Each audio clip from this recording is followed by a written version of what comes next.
Bye-bye, Miss American Pie. Drove my Chevy to the levee, but the levee was dry. Today, America sits uneasily with herself. Whiskey and rye, singing, this'll be the day that I die. The dream is misting over as America loses her primacy in the world marketplace, and the old enemy is still there, still Japan. Bye-bye, Miss American Pie. Drove my Chevy to the levee, but the levee... Japan bashing, even for congressmen, is the favorite new martial art. Singing, this'll be the day that I die. This'll be the day that I... Last January, the president himself added to the national embarrassment with a disastrous visit to Japan. The trip had an air of desperation, as the most powerful man in the world half bullied, half cajoled the successful Japanese.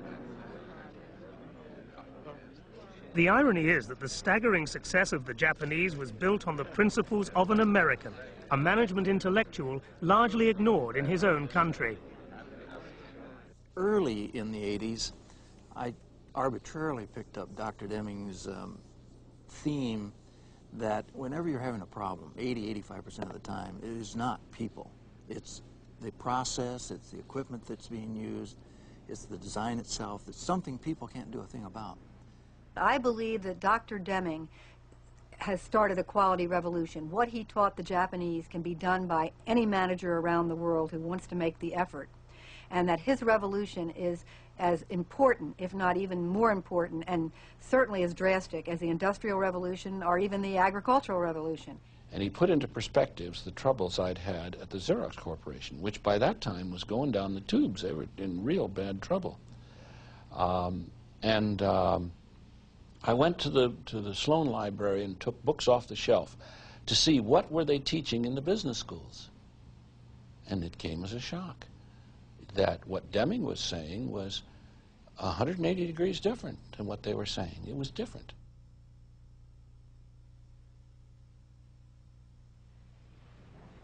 After the war, for a decade, figures showed that we were doing well.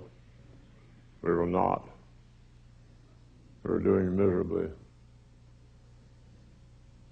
And it caught up with us. The style of management caught up. We can't get by with it. Dr. W. Edwards Deming, 91 years of age, has long believed the American dream was a mirage. As the man the Americans sent to reconstruct the Japanese economy after the war, he is the original management guru. His seminars are quasi-religious. He still holds young American managers in thrall throughout 4 days of the Deming gospel. The responsibility for quality lies at the top. Yet despite his seminal influence on Japan and latterly on America and Europe, it still rankles that his own countrymen have never really understood. People are doing their best. That's our downfall. Doing their best without knowledge. Putting in hard work without knowledge. There's no substitute for knowledge. A prophet is not without honor save in his own country and in his own house. That was the biblical fate of Dr. W. Edwards Deming until a few years ago. Now the Testament sells in thousands. His supporters call themselves Deming disciples, and most months 500 of them pay $2,000 each to hear the word. All right. Thank you very much. It's typical of this highly paid international consultant that he should choose to live austerely in a quiet Washington suburb. His basement office, the way Hollywood designers would have drawn it in the 1930s, is presided over by his secretary of nearly 40 years, Cecilia Killian. People that want to see you. Oh, yes. Admiral Kirkpatrick on 15 February. What he is trying to do is to have President Bush mention you in the State of the Union message at the end of January. President Bush wouldn't be the first. The study is cluttered with accolades from presidents of countries and companies around the world. Deming is a statistician by training. He graduated in mathematics from Wyoming University and Yale and spent his early working life counting the American population for the U.S. Census Bureau. Facing this laborious task, Deming set about applying his statistical methods to speed things up. He believes his procedures saved the Bureau several $100,000. When America joined the Second World War, Deming's skills were used to train the managers who had to run the production lines for the war effort.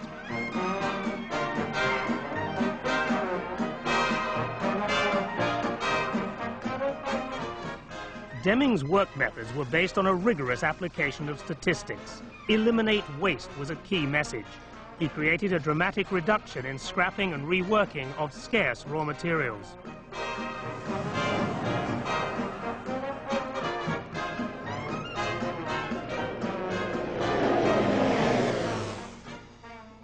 Deming's interest in adopting these methods had been influenced by another American statistician. In 1931, Dr. Schuhart wrote a key text which laid down the principles of statistical process control. What could be measured must be measured exactly. Control charts could show what was in statistical control and what was not.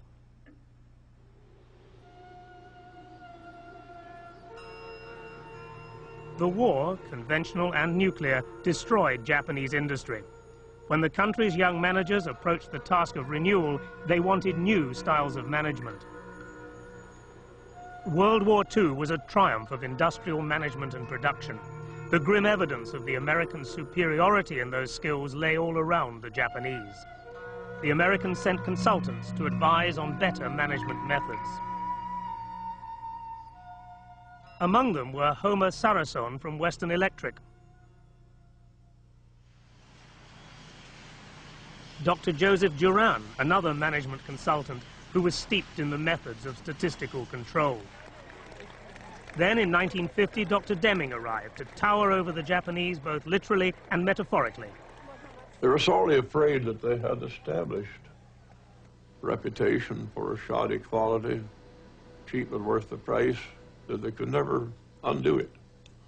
I assured them that it would take only a short while to undo that reputation, develop new reputation. And remember this, when I talked with top management in Japan, I was talking to 80% of the capital. I was back again in 6 months, back again in another 6 months, back in 1952, several trips, always teaching the same thing. They listened. I said that in 5 years, the whole world would know about Japanese quality, that manufacturers the world over would be screaming for protection. They beat it. They did it in 4 years. Despite the dry statistics, Deming's theories are very sensitive to people. His fishtail diagram illustrates how any system is the sum of its human parts. People in a system must cooperate the one with the other. The system must have an aim. Everybody must know about it. Know what his job is, who depends on him, whom does he depend on. Then there's joy in work. Because you feel you belong, you're important, you're really part of the company. You know when you've done a good job and have a chance to do it. That's all people ask for. ただ私がデミングさんの話にプラスしたのはね、これはやっぱりね、人間の本質が影響してる。どんなにレクチャーしたって、どんなに指導をうまくしたって、どんなに本を読ましたってダメなんだ。だから人間の品質管理をすべきであるというのは僕の考えなんですよ。人間の品質管理をやるべきである。で、私はこれを始めたわけです。人間を含めての品質管理っていうのをそれからずっとやりましてね。